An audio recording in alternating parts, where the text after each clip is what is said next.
Coming up, what an excellent day for coffee.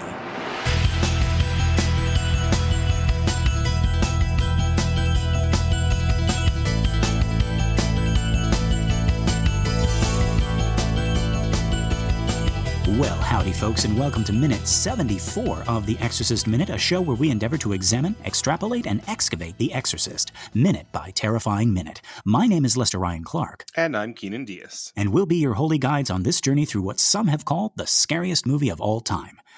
Okay, so our minute begins with Kinderman saying, "Might your daughter remember, perhaps?" And it ends with him saying, "And speaking plainly, Mrs. McNeil." Yeah. We got a lot of talking from Kinderman in this minute, but strangely, I don't mind as much as when the doctors were talking nonstop. Yeah, he's just more, He's just easier to listen to. He's just schmaltzy. Yeah, the minute flies by. Yeah. I could listen to him, specifically Lee J. Cobb, just kind of like, do some like ASMR or something like that, right? Like, yeah. But it would be in the Kinderman thing. He's like, right. It's like, my wife, she had, she was making us gefilte fish the other day. And, crumple. Yeah. And then there's the sound of grass going through your fingers here. I'm dusting for fingerprints.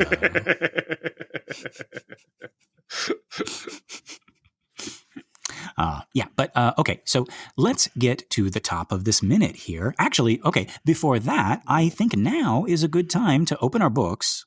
If you'll remember, folks, I think I said that Kinderman meets with Chris first in the book and then with Karis. So Blatty writes a little introduction to him here. Let's have a listen. A reading from the Book of Blatty. She was standing in her bedroom selecting a camouflaging wig to wear in Dayton when Carl appeared. There was someone to see her, he told her. Who? Detective. And he wants to see me? He nodded. Then he handed her a business card. She looked it over blankly. William F. Kinderman, it announced, Lieutenant of Detectives.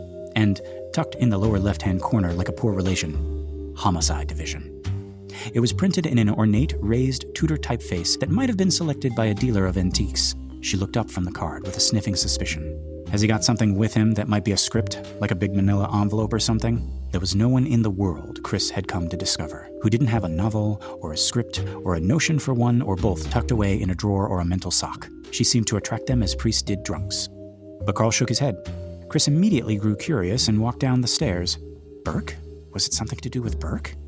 He was sagging in the entry hall, the brim of his limp and crumpled hat clutched tight, with short, fat fingers freshly manicured, plump, in his middle 50s, jowly cheeks that gleamed of soap, yet rumpled trousers, cuffed and baggy, mocked the sedulous care that he gave his body.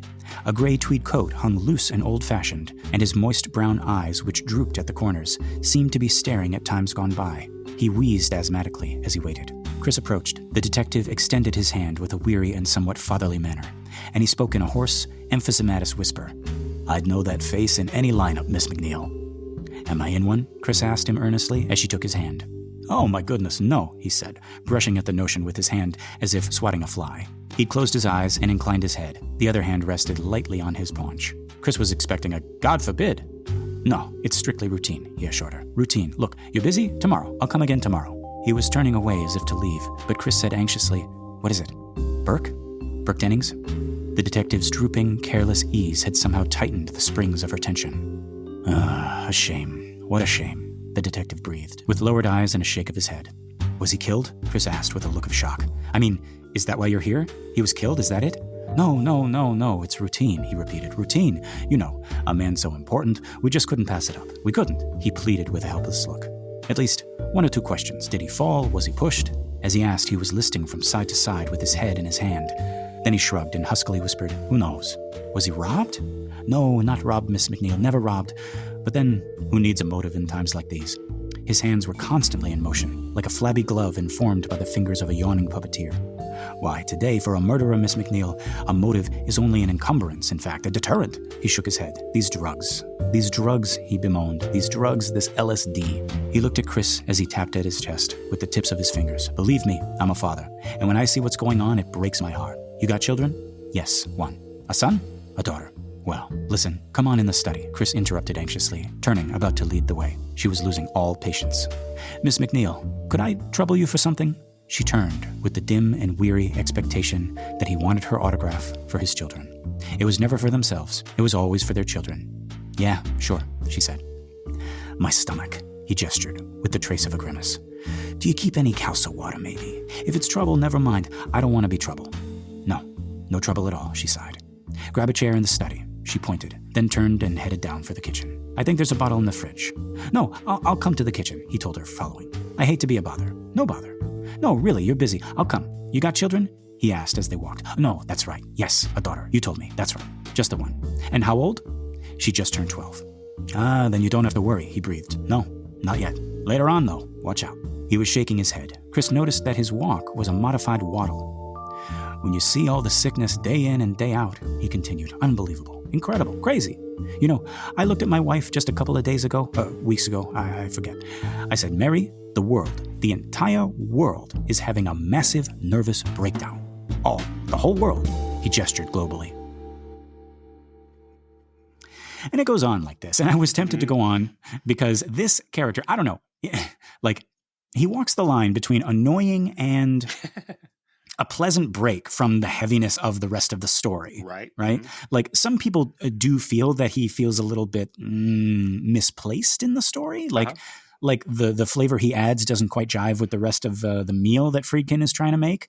And maybe that's why Friedkin has reduced him in the film. But that also makes me wonder, like, does Blatty think he fits in the story? Like, obviously, yeah. He must if he's in there at all, right? But he's even in more there as the leader of the sequel, the main character. Yes, that, right. I was going to say he seems to really like this character, right? You can tell, like he writes. You can tell how he writes, even in just like the first book. He writes the Kinderman scenes that like this is a darling he had particular trouble murdering. Unlike Burke. Yeah, get rid of him. Yeah. Had no trouble murdering Burke. That's who the killer was. It was Blatty. But yeah, Keenan, what do you think about the stuff I just read, but also about like Kinderman in general in this movie? No, that sounds really fun, all the stuff that you were reading. Mm-hmm. The trouble I have with Kinderman is the TVYNS version, the version you've never seen before, where the ending becomes about him. And we'll save that, I suppose, for a little later. But that is my big problem. I don't have any problem with him before then at all. Mm-hmm. You would think that if Blatty were to write a sequel, it would be about either Chris or Reagan. Mm-hmm. And the fact that we're following, or Karras. Well, no, I guess it can't be about Karras. Well, it is about Karras. Well, okay, yeah. Ooh, yeah. Yeah, so we, before I learned more about Blatty with you and doing research for the show, I assumed that the self-insert character was Karras. Right, because it's about Blatty's background as a Catholic, being raised by Jesuits and all of that. But I think more and more the self-insert character is Kinderman, right? He's the guy who is in this very serious world, right, writing horror movies and dealing with very serious people, important people. But he's the one who can't help putting on some schmaltz and some Yiddish words. And even though Blatty isn't Jewish, a lot of comedy writers sort of see themselves in that world, and because American comedy is Jewish comedy, and So you it doesn't have to be Blatty's background necessarily for this to be the Blatty character. And he was like definitely influenced by comedians of that time as Absolutely, well, right? Just like kind of like having drinks with them, rubbing shoulders, and all that. Yeah. So yeah, folks, that's Kinderman. We would love to know what you think of him. Like, how does he fit into the book? How does he fit into the movie? Like, do you like him? Do you dislike him? Do you hate him? Do you want to kill him? Is there something that you can do to make him go away? No. But yeah, folks, we have him now. He's in the movie. So let's get to this scene. Yeah, what are we going to do? Edit him out? We're going to add scenes and delete scenes 50 years later? That'd be insane. Yeah. It'd be pure insane. The movie had its chance once in 1973. Yeah. What are we doing? Yeah.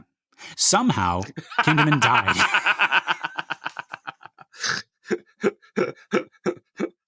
That's all you got to do, Keenan. See?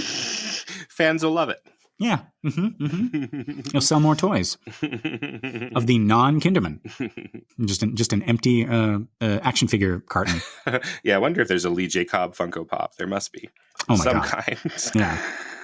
As Willie Loman, yeah. Yeah, it would be Willie Loman. It wouldn't be this guy, yeah. But yeah. So, yeah, I mean, for better or worse, we got Kinderman. He is here. He is in Chris's home now, and he's having some coffee. So yeah, we open on a close-up of a cup of coffee, and we see that Kinderman is sort of playing with it as we can't say interrogates here, maybe just questions Chris. And he says, "Might your daughter remember, perhaps, if Mr. Dennings was in her room that night?" Now, as he's speaking, we cut to Chris, and I love the expression on her face. For the first maybe half second, she's looking at what he's doing with the spoon in this like horrified way. And because Kinderman is written so like extensively, I immediately thought of why that would be. He's probably been doing that for a while. Just making small talk, right? The coffee is probably cold by now, and he just keeps spooning it up and letting it plop back into the cup in a way that's probably driving her nuts. Right.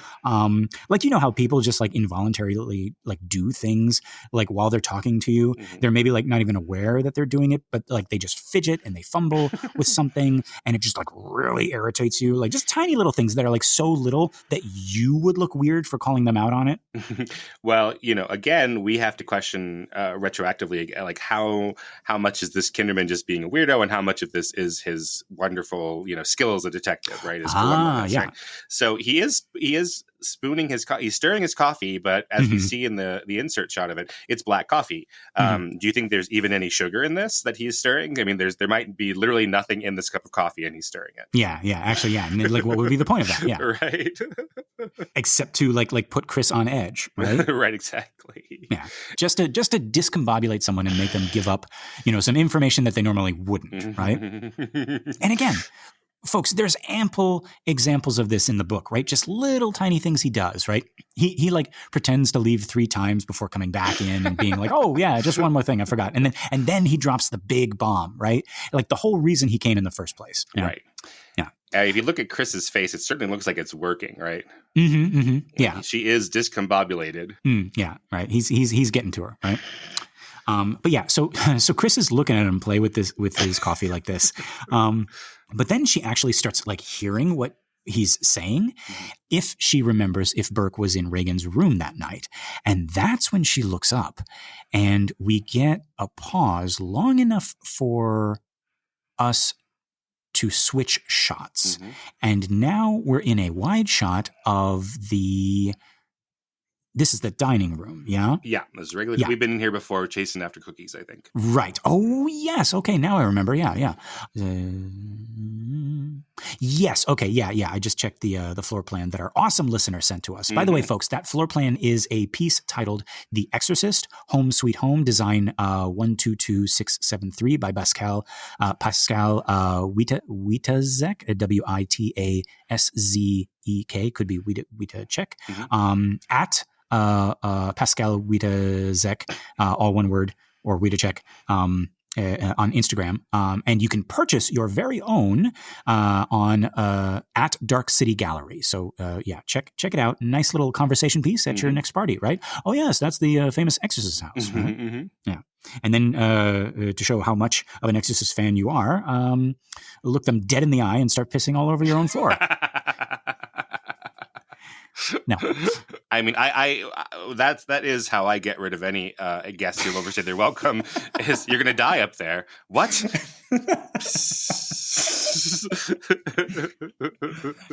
and it does double duty because they leave and then they never come back. Right, and they ask, "Is this from a movie? Is this a bit?" And I don't answer. No. You don't want to. You want to keep them guessing.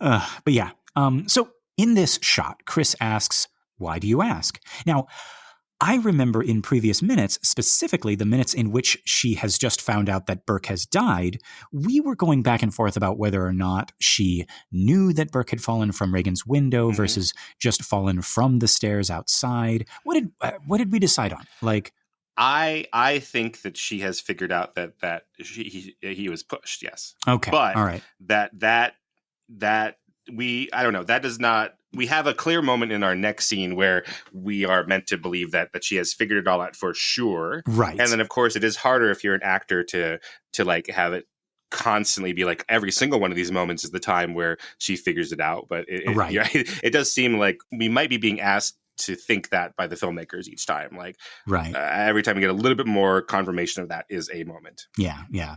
I think, let's see, because she found out that Sharon had assigned him, Burke, to look after Reagan while she went to get the Thorazine. Right. So at that point, she knew that he had been in the house, right? That was that amazing bit of acting where she was like putting her hands to her mouth and then she was reaching out towards the crime scene. So yeah, so I think she knows that he fell from the window, right? Not just the stairs, from her window, from her daughter's window. But I think that's as far as she's gotten just yet. But you're thinking now, like, even before the realization that it was yeah, I have trouble because I know the end of the movie, but I have trouble seeing it any other way. That she just be like, what? So he fell out, and then I don't know. That doesn't compute as well for me. Yeah. He's Burke can fall in the craziest ways, I'm sure, because right, he slips heading outside her front door. Right. That's like one step. So, I mean, if anyone could do it, it'd be Burke. Yeah. Right. Yeah, if it were Chuck or Tommy or Louie, we're like, what are you talking about? But Burke, sure, Burke could fall out of a window. He has a history of falling. Yeah. But yeah, so like whatever she thinks right now, she's being kind of cagey here. Wouldn't you agree? Absolutely. Like not only from Kinderman, but kind of from us, right? She's really holding her cards close to her. Yeah. I mean, we just spent like, I don't know how many minutes, like 5 minutes trying to figure out like what she knows right now. Now, while I don't think that she's thinking yet about Reagan having done it, I do think she's thinking, well, Burke is dead and my own kid is already psychologically in a really bad place right now. I don't need this detective interrogating her about her dead uncle. Right? Like, Burke is gone. He accidentally fell out of the window, or maybe not accidentally, whatever. Like, Reagan doesn't need to know that. Like, on to the next thing. Right? Fix Reagan. Let's not make it worse by telling her this. Right? Yeah. When we got the news from Chuck the AD, I was saying in that minute that it's kind of like, well, this, Burke dying takes precedence over Reagan's illness, right? Just because this is Burke dying. This is more immediate right now. And now these two threads are coming together, and she has to confront them at the same time rather than trying to compartmentalize them. Right. Yeah. So she says, why do you ask? And Kinderman responds by sort of shrugging and just asking again, like, might you remember, right? No big deal. This is strictly routine. He's just covering all the bases, right? Like, we get another really long pause here, enough for the audience to wonder, was like, wait, does she suspect? Like, does she know? Right? Looking at it now, I'm sort of wondering. But folks, that just goes to show the power of this acting. The power of this acting right here. These two are barely moving. Right. Just sitting across from each other at a breakfast table or I guess dining room table, yeah. And yet the very air seems charged, right? Like, both of them are saying so much by just being still and looking at each other the way they are. And Keenan, you had asked before about being present in a scene even while your character may be distracted, right? You had said, like, a student had asked about that. Yes. I think this is a good example here as well. Like, how does Chris MacNeil lie? Right? Because she's lying right now, right? Is it different from how Ellen Burstyn lies? Like, maybe not, right? But Ellen Burstyn is being present, right? I wonder if a better word might be true, right? Like, she's being true to the Chris MacNeil character, because Chris MacNeil has a specific posture, a specific tone, a specific set of the jaw when she is lying. And Ellen Burstyn is doing all of those things. And I'm realizing now, like, Chris's style of lying here is, it's convincing and not convincing at the same time, right? She's very still. She keeps eye contact with him. Her voice is steady. It's low. She never raises it. She never stutters, right?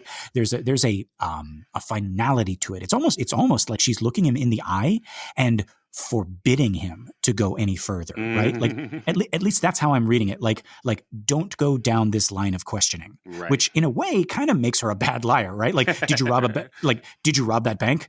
Don't ask me that, right? Don't you dare ask me that. Yeah. She's also an actor, right? Oh, yes. Actors, I don't know. Chris MacNeil is an actor, yes. Yes. I don't know if actors are better or worse than, normies at lying, regular everyday people. But I think that we would like to think that we are. I don't know if that's true though. But yeah, so her answer is actually two answers, right? Like first, no. And then after a short pause, she was heavily sedated. And even that, folks, just that pause got me thinking, like, Chris, are you now trying to convince yourself? Because otherwise it would be like, no, of course not. She was heavily sedated, right? Right. All in the same breath. But it's almost like she just came to the realization herself during that little pause and then put that out there as well. Like, yeah, that's right. She couldn't have. She was heavily sedated. Right. Is your child a boogie monster? Well, no. And then, because boogie monsters don't exist, right? She has to think about it. Yeah. Is your daughter possessed by the devil? No. We're atheists.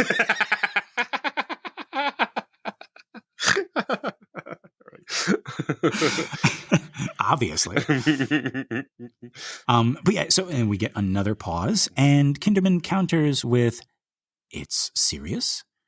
And do you notice now the pauses are getting shorter and shorter, folks? Like, I don't want to sound like a broken record here, but the use of silence as a tool to be like lengthened and shortened, like the playing with the negative space in between words that these two actors are doing, like it says so much about the motivations of our characters, where they are mentally and emotionally, how quickly they respond versus how much time they take between their responses. All of that is masterfully done here. Yeah, I interview a lot of people and like actors, directors, filmmakers, and that's an interviewer's tactic that I keep hearing is to allow there to be silence. I don't know if I'm really good at it yet, but allow there to be pauses in the conversation, because then the interview subject will often feel compelled to say something. Right? And from like an acting standpoint, folks, like I just saw this seminar online about the use of pauses and silence in your screen tests, right? Like when you're doing not screen when you like your audition, your self-tape, your auditions, right? When you're sending something in, right? Like and you're doing a monologue or you're doing something from the movie, and they say like a lot of younger actors. I'm using your term here, Keaton, right? It's inexperienced, right? Inexperienced, yeah. A lot of inexperienced actors will feel that need to fill that silence and just like be kind of like talking all throughout it, right? And not take breaths, not not pause, but like, oh man, like they're like some of my favorite acting moments have been completely silent. And for that reason, I love this scene here, this scene at a table with Ellen Burstyn and Lee J. Cobb. Yeah, for your auditions, if the casting agent and the director are doing their job and watching you, then everything you're doing doesn't have to be filled with dialogue at all. And if they aren't noticing, then they are not the kind of person you want to work with. Right. And sometimes using that silence can maybe make them look up from their phone. Right? Because like, oh, it stopped. Oh, giving a look right there. Right? Yeah. But yeah, so like to that point, our Kinderman, he asks, "May I ask?" But before he even finishes, Chris finishes that line of questioning by quickly shaking her head. "No, you may not ask." That little head shake seems to say. But what she replies is, "We still don't know." Right. Now, he tries to counter this with a little bit of patented Kinderman schmaltz. He's like, watch out for drafts, right? A draft in the fall when the house is hot is a magic carpet for bacteria, right? That line is straight out of the book. Oh, yeah. I wonder if that's true. I don't know if I should be taking my medical advice from Kinderman a fictional character from 50 years ago who's not a medical doctor. I'm not sure. I mean, it seems like something that was, I'm trying to find any other way to say it without saying old wives' tale, which I guess I just did. Yeah, old Kinderman's tale. Old Kinderman's tale. It seems like folk medicine, even as he's saying, like even in the world of the story, he's saying it, right? Yeah, he's like, just rub a dead chicken on your head or something like that. Now, don't do that. I know that for sure because of salmonella. Yeah, that's like a freight train of bacteria. That's like, yeah, but I don't go around worrying about drafts anymore. I've never I've never thought about a draft. No. I guess sort of similar to until very recently, right? We all just knew that if you go swimming 30 minutes after you eat, you get a stomach cramp, right? We just all knew that, and that's what everyone would say. And maybe I don't know if that was tied specifically to America, but if it was, that'd be something like somebody from Australia coming over and you what are you talking about? Right? Like you don't get stomach. That's not what a stomach cramp is from eating, right? Yeah. But yeah, so that's what he said. It's like magic carpet for bacteria, right? Now, that line is straight out of the book. And it always stuck out to me. Just the phrasing is like so odd, right? Like there are times he really does this. Like he's someone's fussy old aunt. But yeah, so all that to say, like, I really like the way that Blatty writes Kinderman. And again, like, he is a flavor that you can say works really, really well in this story, or, like maybe belongs in another story. But like, I like him as a character. Have you heard that complaint about him in the book? Because I think, getting again to like the difference between a book and a film. In a book, right, we can have giant jumps in tone. And you could skim through the parts that don't work with your tone. You could reread them. You can go slower, faster. Like all the songs in Lord of the Rings. Oh yeah, there's written. Oh, I assumed that the songs in Lord of the Rings are like in the Silmarillion or something. So no, they're all throughout the Lord of the Rings as well. Oh, okay. Just somebody just like insults somebody's lady friend, and then like they step forward, and instead of being like, "Hey, buddy, I'm going to give you a piece of my mind," they just start singing. But how? So how does that? Does it say like what tune they're at? Because like I'm used to no. They take the most exciting part of the music out of the music, and it's just words. And then if you're an audiobook reader, then I'm thinking of, like, I love the Rob Inglis Lord of the Rings audiobooks, but when he sings, he does this thing. So, and I'm just so like skip. So whose job is it to write them? Like, did Tolkien ever write down the music? Oh no, the music and not the lyrics. I don't know. I don't know if he wrote the music. I think he was just writing them as like poetry, just lyrics. And we got to figure out how that sounds. Sure, I'm used to say reading something that's more like a like in Mad Magazine, they would say, here's a song, but sing this to the tune of. Yeah. Now, Tolkien doesn't do that. Okay, well that's interesting. Yeah. But yeah, I wonder in the book, right, whether Kinderman is as jarring for some people as he is in the movie, because it's quite something else to be like, this is the scariest movie I've ever seen, and then we have this guy come in and he's comic relief, right? Right, yeah. I haven't heard any complaints about the book Kinderman, who is by all accounts more schmaltzy than the movie Kinderman.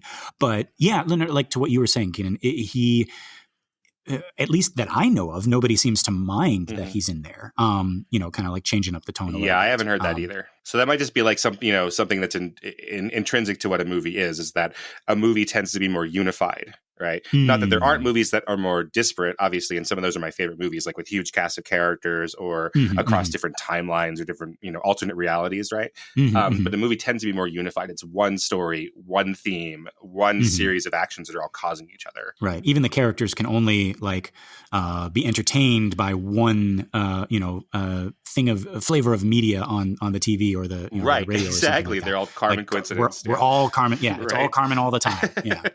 Yeah. Why would they watch the news at all if the news wasn't about what they were talking about? Exactly. Now I'm trying to pull up a Lord of the Rings song and see.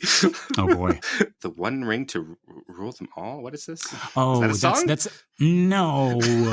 It's the thing that's written on the ring. It's like not the spell, but the kind of like the not the incantation either, but like it's the bit of like verse that goes with the tale of the ring. It's one ring to rule them all, or one ring to bind them. Right, I know that, but to find them. But oh god, they're all mad at me now. But they're very small. They're hobbits, but they're But so that I know that one, but I didn't know if that was a song. But here I found a song which is the Bath song. Oh yeah, the Bath song. Okay, one of Bilbo's favorite Bath songs is sung by Peregrine Took in Chick Hollow. Yep. Pippin, full of a took. While he, Sam Gamgee, and Frodo Baggins are bathing. Yeah, it's one. So they're singing one of. So they're bathing, and they're who likes. So I'm bathing with my buddy. with my buddy Sam, and then a relatively new stranger person I've met on the journey, right? And I'm gonna let me sing you a song that my uncle likes a lot. No, not a stranger. Keenan, don't make it weird. They're like cousins, okay? Peregrine Took? Yeah. I don't know who that is. I'm sorry. It's Pippin. It's Merry and Pippin. No. This is somebody else. No, Peregrine is Pippin. Oh, what? Peregrine. Pippin is short for Peregrine. Oh, that doesn't sound much shorter. Okay. And Mary is short for Mary. Okay. No. So, okay, this is the three buddies then. Okay. Got it. Okay, that's not as crazy. Still a little crazy. That like, hey, we're getting together and I'm going to sing you a song my uncle used to sing about bathing. Okay, we just were talking about. We were very respectful of other people's. Hobbits aren't people, Lester. I don't know what to tell you. Whoa. Folks. The opinions of Keenan Diaz do not necessarily reflect the opinions of the Exorcist Minute. They're played by people. Yes. They're not people. So say you. Okay, go on. Say what you were going to say. No, anyway, so this is also sung by Mary and Pip. That's why I'm confused by this wikia, because it says Peregrine in one paragraph and then Mary and Pippin in another paragraph. So Right. So I believe Mary and Pippin are gay, and some people like to believe that Sam is gay, and I don't know. But Sam has a wife, so I don't think it's nice to say that Sam's gay when he has a wife. Why? Okay. Well, now we're on that tangent. Well, we're talking about the bathing song, sure. Yeah. Sing hey for the bath at the close of day that washes the weary mud away. A loon is he that will not sing. Oh, water hot is a noble thing. Really, Peregrine? A loon is he that will not sing during a bath? But I was saying, folks, like, who are we to judge the bathing culture of hobbitses? Hobbitses. It's like, hey, bathing with your buddy, whatever, right? I understand why you have to bathe with your buddy when you're on the road like this. You have to sing a song your uncle taught you about bathing. That's where I was like, why the fuck? Like, I'm trying to get clean. Like, we just walked, like 20 miles. Yes. Can we have a nice peaceful bath? Right. Can we have a nice, like this guy... This reminds me of my uncle went on an unexpected journey. Oh, God. Here we go. Sing the song of the bath. Oh, yeah. Of course, one of the reasons I want Pippin and Mary to be gay is that just Mary is the cutest hobbit in the movie. Oh. Yeah. So just like whoever you think is the cutest hobbit is the one you want to be gay. So the people who want Sam to be gay, I think they just have a crush on Sean Astin. I don't think there's anything in the movie that says that Sam is gay, except that I don't know. We are slowly turning much like a Smeagol who has found the ring. we are slowly turning into the Lord of the Rings minute, which there already is a Lord of the Rings minute. So. Wait, I'm never going to be invited on the Lord of the Rings minute because I've on record about. You never will now because you criticized the bathing culture of hobbits and you called them not people. Besides, I think they're already done with that. I think they're doing the Rings of Power now. Right. So, but what I was gonna say is that there's a lot of talk about Sam and Frodo, right, being a couple, and I mean, you watch the movies. And even, just like reading, whether Tolkien intended it or not, right? It is a very, very strong and unique relationship. It's very touching and very sweet. I don't see them as gay in the movie, but interesting. But again, I think it's just because they have a crush on Elijah Wood and Sean Astin the way that I have a crush on Billy Boyd. So they're just like with their little action figures is like, now kiss, right? Exactly. If that doesn't happen in Greta Gerwig's Barbie movie, they've done it wrong. Right. Yeah. But yeah, so like back into look at what Kinderman did. Like he orchestrated all of this, getting us distracted talking about hobbits. Okay. So Kinderman magic carpet for bacteria. Right, there we go. There we go. Brought it back. Yeah.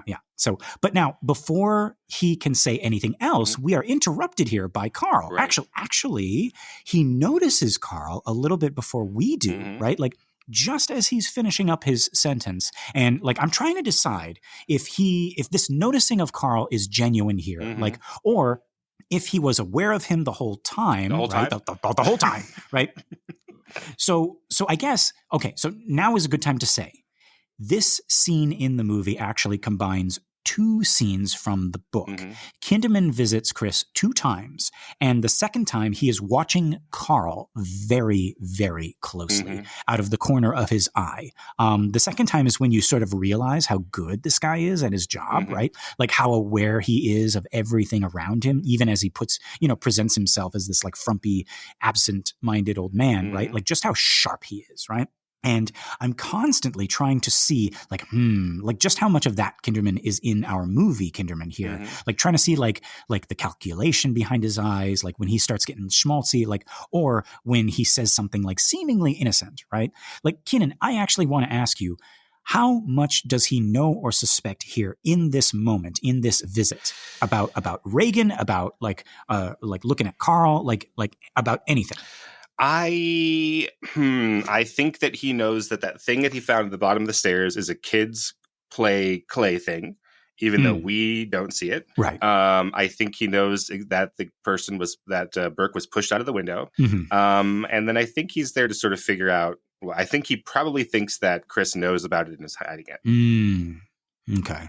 But hiding exactly what, maybe he's not sure yet. But I think that he thinks that she has all the answers. Interesting. And so now Carl comes in, and this always struck me as odd. He says, "Excuse me, madam, anything else?" Did that seem weird to you? Like anything else, like the anything else sort of implies that he had just gotten done serving her in some other way, like Carl, can you serve us some coffee? Of course, madam. And will there be anything else? But like, I just assumed that they had been sitting at that table for like a long time. Absolutely, yeah. And he's right outside in the hall, listening to every single word, and then is protecting her. Right, he's the bodyguard for her. That's what it seems like, right? It sort of gives off that impression, right? Like maybe this is his intention, that he's purposely interrupting this interrogation. Like he doesn't want it to continue. But I thought maybe that was just, until I spoke to you, I thought maybe that was just me projecting, because I have that like book knowledge that he is supposed to be suspect number 1. That book knowledge is dangerous. That book knowledge, right? You don't want it's corrupting our kids. That book knowledge. Yeah, with that book knowledge comes great responsibility, I think. Right? It's like, where can I learn this book knowledge? Not from a movie. Books can take you anywhere. Movies are to keep you kids quiet in the next room. Be quiet. Well, I have some brandy. For God's sake. But yeah, I wanted to get your opinion, Keenan. Does this seem... Carl is doing something sus right now, as the kids would say. Oh yeah, he's sussing up a storm. Yeah, for sure. He's sussing up a storm. Yeah. Like he is. Oh, he's sus.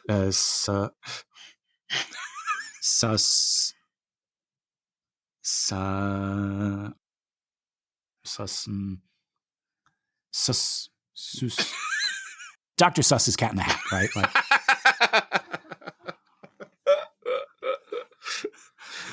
But okay, so now the question, Keenan, we both see him as sus.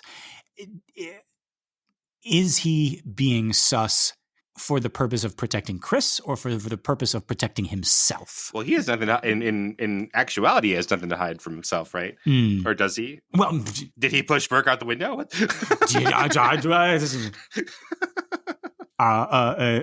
Is she going to be there? I don't know. I'm trying to. Yeah, I think he's just trying to protect Chris, I think is what he does. Okay, so that's how you saw it. I believe so. Yes. Okay. Do you think he's totally loyal, or as the kids might say, loyal? Wait, say that again. I was trying to shorten that down to 3 letters, but it's the same word. It is. How do you shorten loyal? I shorten it to loyal, but it's the same. It's the same word. It's the same thing. But do you think he's willing to go to jail for Chris? Ooh. Do you think like Carl is that type of person who's like, I will do anything for Madam, like Max from Cats Don't Dance, who is Max from Sunset Boulevard, who would do anything for Norma Desmond. Yeah. Right. Okay. I think he would do anything for Reagan. Yeah. Chris, I don't know. I do think he is very loyal, very Lloyd. Lol. God, how do the kids do it? But there is only one thing that he is more loyal to, and we haven't gotten to that yet. Great. Yeah. But no, I think in this case, I think you're right, Keenan. He is protecting Madam right here. Right. Yeah. But yeah, in any case, Chris says, "No, Carl, we're fine. Thank you." And then when Carl doesn't leave, continues to stand there, she's like, "It's all right, Carl." Right. Which again, like, has me thinking that, there's another reason that he went in there. Right. And then I thought, well, perhaps they'd planned it out. Maybe she said to him, like, "Hey, Carl, if it gets a little bit too pushy with the questions, can you come in and make, like, there's some sort of emergency or something." Right. Yeah. But if that's the case, he should have come in with, like, something, not, "Will there be anything else?" That's like, "Madam, you wanted me to come in here at this time? You wanted me to come in and at an awkward moment. This is definitely an awkward moment. So to break its attention." Yeah, this might be something that if that's the case, they might do this all the time. They don't have to talk about, ahead of time. It's just, that's your job, Carl. Do your job. Right. Yeah. But yeah, so he leaves, and now I see that Kinderman does notice him. It's very, very quick, right? But I had first mistaken, Kinderman's trailing off. Like, remember, he's talking about magic carpets and bacteria. And Carl comes in, and he sort of trails off. And now I see that it's because he's looking intently at Carl, right? And he continues to look at him after he's left, right? He hates to watch him go, but... No, wait. How do you? It's like he watches him go. He hates to see him leave, but he loves to watch him go. That's right, yeah. Whatever. I got there eventually. Yeah. You have trouble with the misogynist jokes, yeah. Right. Yeah. It's just because I'm just not like that at all. No. What am I doing? I am not like that. I don't know why you're saying it like that. You're saying it's sus. Yeah, as the kids would say. Yeah. Yeah, but no, they're just like icky in my mouth. Yeah. But yeah, so like, I like that choice by Lee J. Cobb to fixate on Carl, right? The whole thing with Carl being a suspect didn't make it into the film, so he didn't have to do that. But again, it goes back to what we were talking about, right? Like being present, being truthful to the character that you are living in, right?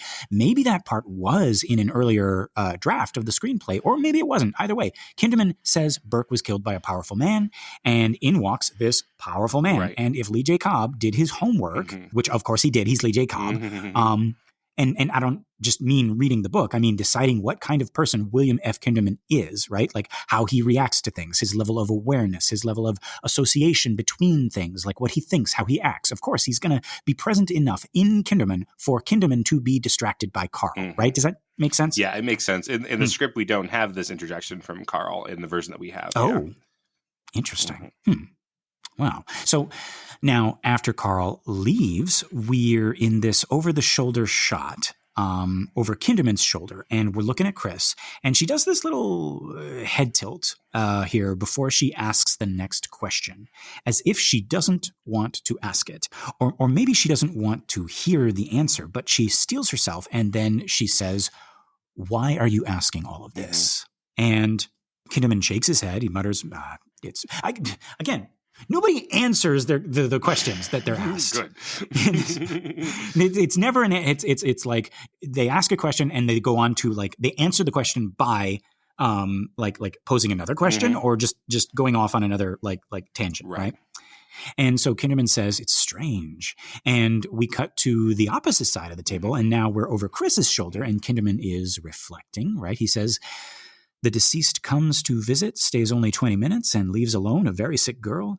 And this last line ends on an up note, like an incredulous question, right? He already doesn't buy it, right? And whether he suspects anyone in the house, right? I feel like he's here at least cluing Chris into that fact. As the kids say, the math ain't mathin', right? But he doesn't linger on that thought, right? He jumps from there to, "And speaking plainly, Mrs. McNeil." But that is where our minute ends. We'll have to wait until the next time to hear this seemingly harmless, seemingly absent-minded detective speak plainly. for now, that's all I got. Keenan, is there anything else? Yeah, I just want to point out that like we're starting this really interesting visual strategy where we're in these overs that are in these zooms, but that's mostly going to be taking place in the next minute. But we're starting it here, and it's really super cool. We'll have to come back to it. Yeah, I have some notes on that as well. All right, so I think that's it. Folks, this has been another excellent Exorcist Minute. I have been Lester Ryan Clark. You can catch me on all the socials as Lester Ryan Clark. And I have been Keenan Diaz, and you can find me on Instagram and Letterboxd as Howdy Keenan. Yeah, and we got our listener group, Compelling Conversations, up on Facebook. Go check that out and request to join, and we'll let you in here with us. Thank you so much to everybody who has shared the show by word of mouth or on social media, and a big thank you to everyone who has given us a 5-star rating on iTunes. We really appreciate it. It's going to help our little podcast grow and find more cool people like you. Okay, Keenan, are you thinking what I'm thinking? I think I am, Lester. Folks, until next time, the power of hobbits compels you.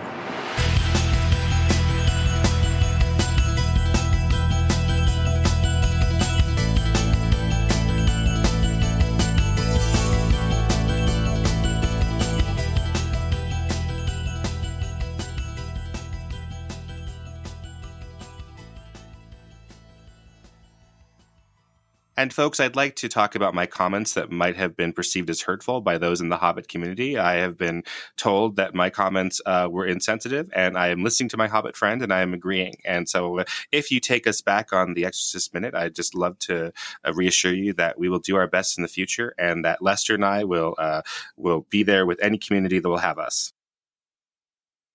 Second breakfast.